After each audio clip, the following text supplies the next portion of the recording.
hablar por supuesto de la Champions, del mejor torneo de clubes a nivel europeo, porque esta semana arrancaron los octavos de final de forma formal, luego de lo que fue esa ronda previa, esos playoffs eliminatorios que nos dejó grandes sorpresas, grandes partidos y mucho antes, por supuesto, la fase de liga que también ofreció buen espectáculo. Ahora sí que sí volvemos a ese formato habitual de las últimas temporadas, que es la eliminación directa a partidos de ida y vuelta, y empezamos con esas series de octavos de final que, les digo algo, arrancaron con todos los hierros porque hubo partidos muy interesantes. Vamos a repasar desde ya lo que aconteció desde la jornada del martes. También vamos a hablar de los partidos del miércoles, por supuesto, pero el martes hubo encuentros muy interesantes y vamos a centrar el foco, y con esto abrimos césped virtual por el día de hoy, hablando de lo que aconteció en el derbi madrileño, en el encuentro entre Real Madrid y Atlético de Madrid. Fíjense ustedes, octavos de final, y esta serie ya de por sí un poco compleja, porque son rivales del mismo país y nadie se conoce mejor que los equipos del mismo país, sobre todo en certámenes europeos, y sobre todo muy temprano en octavos de final. Esto podría ser tranquilamente una serie de cuartos o de semifinales.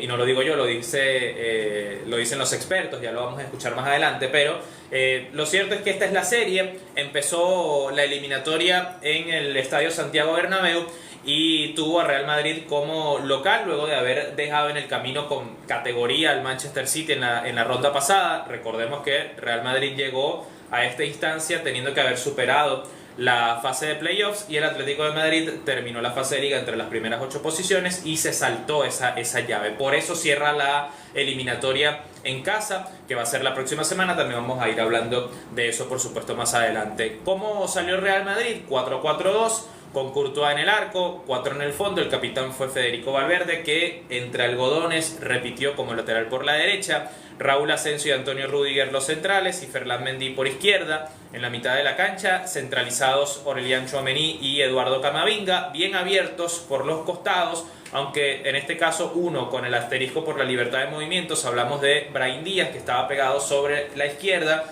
pero también apareció centralizado en muchas ocasiones, y Rodrigo, que sí apareció bien pegado a esa raya derecha para dejar en punta a Kylian Mbappé y a Vinicius Junior. En el lado colchonero, el equipo del Cholo Simeone salió con Jan Oblak en el arco, también formación 4-4-2. Marcos Llorente como lateral por la derecha, Josema Jiménez y Clement Lenglet en la pareja de centrales, y Javi Galán como marcador por izquierda. Más adelantados, centralizados, Pablo Barrios y Rodrigo de Paul. Giuliano Simeone pegado a la banda derecha, que ahora se ha casi que naturalizado Simeone, el hijo del Cholo, en esa zona para apoyar y redoblar la marca por esa zona, por ese carril. Samuel Lino estuvo por izquierda, un hombre con un poco más de vocación ofensiva, y en punta estuvieron Antoine Griezmann y Julián Álvarez, que fue protagonista otra vez en este partido. El encuentro terminó 2-1, victoria de Real Madrid, un triunfo trabajado que deja la llave completamente abierta para lo que va a ser la definición de la próxima semana. Y empezó rápido la acción, con la apertura del marcador de Rodrigo al minuto 4. De hecho, hay un dato muy interesante que también vamos a comentar más adelante con respecto a esto, pero asistencia de Fede Valverde. Habíamos dicho que Valverde había llegado entre algodones, y un gran pase casi que desde la salida, desde el fondo, desde zona defensiva, puso a correr a Rodrigo, que se desmarcó muy bien, y el brasileño, que siempre rinde, siempre cumple, marcó el primer gol de partido luego de una maniobra individual también bastante interesante. Todo parecía indicar que era el escenario ideal para el Real Madrid, para abrir el encuentro temprano, para obligar al Atleti a adelantar sus líneas un poco más prematuro de lo habitual, porque sabemos que el Atlético de Madrid suele defenderse bien, y a partir de ese bloque y esa solidez defensiva tratar de gestar jugadas en ataque. Pero bueno, el partido se mantuvo ahí. Pasada la primera media hora, al minuto 32, Julián Álvarez con un golazo extraordinario, lo de Julián Álvarez, por segundo derbi consecutivo, además marcando, por segundo partido en el Bernabéu consecutivo marcando, la mandó al segundo palo y marcó el empate al 32. Con esto nos fuimos al descanso, y la paridad se mantuvo en el juego prácticamente durante todo el partido, aunque en el segundo tiempo la balanza se inclinó más hacia el lado del Real Madrid, y no solo por el resultado, sino también por el juego en ciertos pasajes, y también a raíz de los cambios que hicieron los entrenadores. Brahim Díaz marcó el tanto al minuto 55, que significó la diferencia y esa ventaja mínima que se lleva el Real al partido de la próxima semana, el próximo martes. Asistencia de Ferland Mendy, fíjense, Mendy asistió el pasado fin de semana en la derrota ante el Betis y asistió por segundo partido consecutivo, en este caso para darle la oportunidad a Brahim de marcar. Con eso no se movió más el resultado. El Atlético de Madrid en la segunda parte, con los ingresos de Gallagher, de Molina, Lenormand, incluso un cambio defensivo que entró por Griezmann, y después los movimientos en ataque habituales como Correa y Sorloth, adoptó una postura un poco más conservadora para sostener esa desventaja mínima, sabiendo que define en casa. Pero se dio mucho terreno en un Real Madrid que dominó bastante bien, sobre todo después del ingreso de Luka Modric al minuto 62 por Eduardo Camavinga. También entraron Lucas Vázquez y Endrick al 89, que forzó la tarjeta amarilla de Julián Álvarez y al parecer no va a estar disponible para la vuelta, chequearemos ese dato, pero la primera acción que tuvo Endrick fue agarrar la marca de el futbolista Julián Álvarez. Julián mordió el anzuelo y fue amonestado en ese partido. Las estadísticas finales del encuentro: 13 tiros totales para Real Madrid, 6 del Atlético de Madrid. 7 de esos 13 tiros del Madrid fueron a puerta. Tuvo 6 saques de esquinas, dobló al Atlético de Madrid en casi todos los renglones el equipo de Carlo Ancelotti, así que fue un resultado justo, pero a la medida de lo que fue este partido de ida. Y obviamente dejando todo para lo que va a ser la vuelta. Hubo reacciones de los entrenadores luego de los partidos, cada uno con sensaciones diferentes. El Cholo hablando de precisamente cómo quedó su pensamiento luego de lo que fue el partido, y Ancelotti cerrando la puerta de esa posible teoría de que ya la eliminatoria está ganada. Vamos a escuchar al técnico del Real Madrid, escuchamos a Carlo Ancelotti. No, estos son partidos igualados, esto es un octavo de final, podría ser una final, podría ser una semifinal.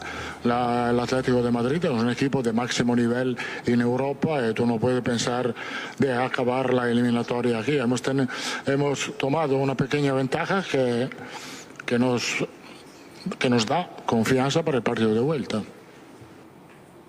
Bien, ahí la palabra de Carlo Ancelotti, extremadamente conservador con respecto a lo que es este partido, y es lo más lógico, sabiendo que todo se define además en cancha visitante, en el caso del Real Madrid. También habló el Cholo Simeone, que habló de cómo quedó su impresión luego del partido. Vamos a escucharlo a continuación al técnico argentino. Me voy con la sensación de que el equipo compitió bien. Me voy con la sensación de que pudimos haber hecho más en las 2 jugadas de gol que recibimos. Me voy con la sensación de que el equipo está compitiendo y que nada, tenemos que seguir con este mismo paso de cara al Getafe y sin duda a partir del domingo empezar a pensar en esta vuelta, que será dura, que será difícil, que jugamos en nuestro estadio, que tendremos el apoyo de nuestra gente, pero que va a ser un partido importante. Bien, ahí la palabra del Cholo Simeone, también dejando por supuesto abierto todo para lo que va a ser la definición, y con su sensación de que el equipo compitió bien dentro de su consideración a pesar de la derrota. Otros resultados de ese día martes, en marco también de estos octavos de final de la Champions: Aston Villa derrotó 3-1 como visitante al Club Brujas, en este caso el equipo belga. Goles de Leon Bailey, Brandon Mekele en contra y Marco Asensio de penal al 88. El gol del equipo belga lo hizo Maxime de Kuyper al minuto 12. Brujas que salió con Mignolet, Sabe, Ordóñez, el ecuatoriano, Mekele, que al final fue autor de un gol en propia puerta, y de Kuyper, Yashari y Onyedika en la mitad de la cancha, Vanaken, Solis, Talvi y Jutgla en punta para el equipo dirigido por Nicky Hayen. En el equipo inglés de Unai Emery, Dibu Martínez fue el arquero, Disasi, Konsa, Mings y Digne en la zona defensiva, Tielemans, McGinn en la mitad de la cancha, Rogers, Rashford, que fue titular, Leon Bailey y Oli Watkins fueron los jugadores de ataque para darle esa ventaja al equipo inglés para definirlo como local la próxima semana. Un partido que terminó sin ventaja para ninguno de los dos fue el que se jugó en Alemania entre el Borussia Dortmund y el Lille. Terminó 1-1, goles de Karim Adeyemi para el equipo alemán al minuto 22, y al 68 igualó Hakon Haraldsson, el islandés, para el combinado francés. El Dortmund, dirigido por Niko Kovac, salió con Kobel en el arco, Rierson, Chan, Schlotterbeck y Svensson en el fondo, Sabitzer, Gross en la mitad de la cancha, un poco más adelantados como mediapunta Brandt, bien abiertos por los costados Gittens y Adeyemi, y en punta estuvo el goleador de la Champions hasta el momento con 10 anotaciones, Guirassy, a pesar de que no marcó en este partido particular. En el Lille, dirigido por Bruno Genesio, estuvo Chevalier en el arco, 4 en el fondo, Mounier, Diakité, Ribeiro e Ismaili. En el doble pivote, Bouhaddi y André, que fue capitán además, el jugador francés. Como mediapunta estuvo Mukau, abierto por la derecha Ethan Mbappé, por izquierda Haraldsson, que terminó marcando, y en punta estuvo el canadiense Jonathan David. Empate que deja todo abierto también para lo que va a ser la cita de vuelta. Un partido y una eliminatoria que ya, a menos que pase una catástrofe en el Emirates, ya está definida, que fue la goleada, la trituradora, la aplanadora del Arsenal, que le metió 7 goles como visitante al PSV Eindhoven, la serie más abierta, o por lo menos el partido que terminó con el resultado más abultado de esta primera ronda de partidos. Marcaron al 18 Jurriën Timber, Ethan Nwaneri al 21, luego Mikel Merino al 31 y había puesto el 3-0, descontó Noah Lang de penalti para el PSV al 43, se fueron al descanso y en el complemento marcaron Martin Odegaard al 47, un minuto después Leandro Trossard al 48,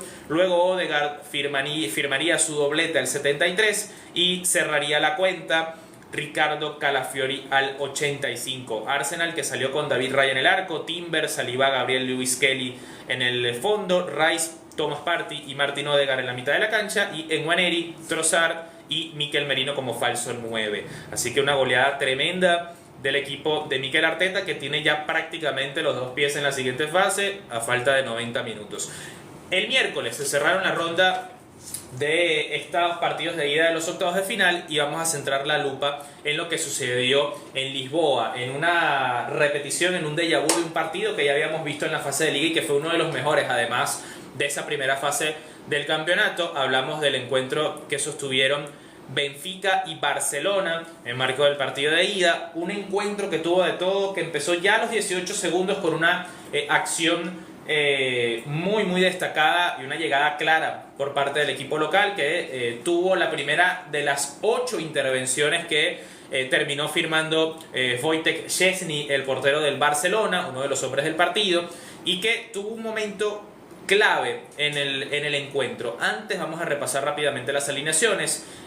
El Benfica, dirigido por Bruno Lage, salió con Trubin en el arco, el ucraniano, 4 en el fondo, Araujo, Antonio Silva, Nico Tamendi y Álvaro Carreras en el fondo. En la mitad de la cancha, Barreiro, Orsnes, Kotchu, y en punta estuvo Schelderup, Aktürkoğlu y Pavlidis. Un equipo muy bien trabajado, muy rápido, que se enfrentó al Barcelona, que salió con Szczesny en el arco, ya lo mencionábamos, Koundé, Cubarsí, Íñigo Martínez y Alejandro Balde en el fondo, Pedri, De Jong en la mitad de la cancha, Rafinha abierto por izquierda, por derecha Lamine Yamal, como media punta Dani Olmo, y en punta, como referencia en ataque, Robert Lewandowski. El momento clave del partido, o uno de los momentos clave del partido, fue la expulsión al minuto 22, oigan bien, al minuto 22 de Pau Cubarsí, que dejó a Barcelona con 10, y uno suponía, bueno, de local, con muchísimos minutos por delante, Benfica debería sacarlo adelante y sacar una ventaja, sobre todo porque la definición es en campo visitante. Y bueno, no pasó eso. Flick hizo los ajustes, salió Dani Olmo para el ingreso de Ronald Araujo, con eso la línea de 4 volvió a completarse y Barcelona adoptó una postura un poco más defensiva, un poco bastante más defensiva, y le cedió la iniciativa a un Benfica que llegó por todos los lados, pero no tuvo para nada puntería, le faltó definición, porque si hubiese tenido un poquito más de definición hubiese sacado algo más de ese partido, o por lo menos no se hubiese ido con el tanteador en cero. Y como se aplica el dicho casi siempre del que no hace, le hacen, lo hizo Rafinha al 61, una mala salida, todo nace de un error de Antonio Silva en un pase en salida que anticipa muy bien Rafinha, y ya con campo abierto, y a pesar de que se le encimaba Nico Tamendi, el propio Antonio Silva sacó un latigazo que no pudo atajar a Anatoly Trubin, y eso fue el gol del Barcelona, que al minuto 61 le dio la ventaja y la iba a sostener hasta el cierre del partido. Es un triunfo muy valioso para Barcelona. Obviamente toda la eliminatoria está más que abierta, pero sabiendo el contexto de quedarte con 10 al minuto 22 del partido y habiendo ganado a pesar de eso y defendido bien, sin romperte en buenas partes del partido, obviamente la lectura es positiva debido al contexto. Obviamente no era el plan inicial del partido para ninguno de los dos equipos, pero al final el que terminó pegando primero fue el elenco blaugrana, que sacó su segunda victoria de esta temporada allí del estadio Daluz. Un partido que además tuvo, si repasamos las estadísticas, 26 tiros totales de Benfica, una locura, 8 disparos a puerta, 8 intervenciones de Wojtek Szczesny, que fue el hombre del partido según la puntuación de FootMob. UEFA le dio el premio al mejor jugador del partido a Pedri, que también dio un recital jugando los 90 minutos, completando 60 de 64 pases para una tasa de conversión del 94%, 90 toques, una locura el despliegue de Pedri, que además fue el hombre que más corrió en la cancha tomando en cuenta los dos equipos, corrió más de 13 kilómetros el canario, por lo que también, por supuesto, tiene una gran cuota de importancia, sobre todo para sostener al equipo y darle pausa, control cuando tenía la pelota y contribuir muchísimo a ese resultado que terminó sacando Barcelona. Entonces, héroes puntuales, Pedri, Szczesny, obviamente el autor del gol Rafinha, pero en global la actuación del equipo que le termina dando al combinado de Hansi Flick la ventaja mínima para la definición en Montjuic. Hablaron los entrenadores, vamos a escuchar precisamente el técnico alemán que habló después del partido y básicamente dio a entender que era muy valioso dejar el arco en cero y sobre todo destacó la actuación del portero Szczesny en una noche muy importante para el guardameta polaca, que recordamos estaba retirado hace unos meses y ya parece que volvió a ese nivel que tenía antes de colgar los guantes. Escuchamos a Flick a continuación.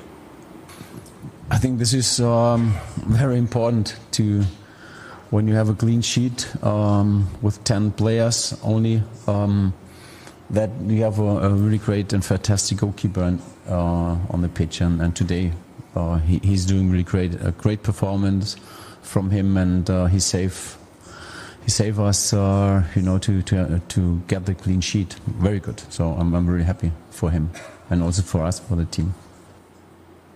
Bien, ahí pasaba la palabra de Hansi Flick. También habló Bruno Lage, el técnico que estaba, revolucionado porque el equipo no le pudo responder y no pudo aprovechar la ventaja, y básicamente por allí llevó parte de su discurso en la conferencia de prensa posterior. Vamos a escuchar al técnico portugués.